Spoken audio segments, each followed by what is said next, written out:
How to upload full video on WhatsApp status without root. Hi everyone, in this following video I'm going to show you the ways to upload full video on WhatsApp status without root. So in order to upload full video on WhatsApp status without root, you have to make sure to watch this video till the end and follow the instruction as guided. So first thing, you have to go and open up a WhatsApp, and when you go to update, and from here go to status. After that, you'll be able to see the video that you wish to add it in divided into 30 seconds. So according to WhatsApp, you'll not be able to add long video that's more than 30 seconds. However, you can use a third-party application in order to upload a video onto your WhatsApp status.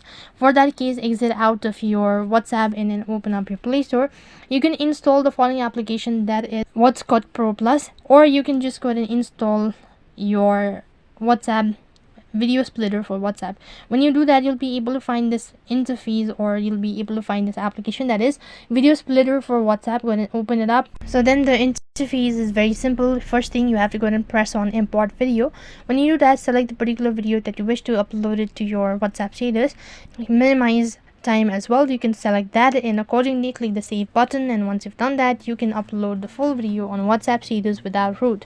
So that's how you can upload full video on WhatsApp. That is all for this video. I hope the video was helpful. Make sure to like, share and subscribe to our channel. Thank you for watching. See you in the next video.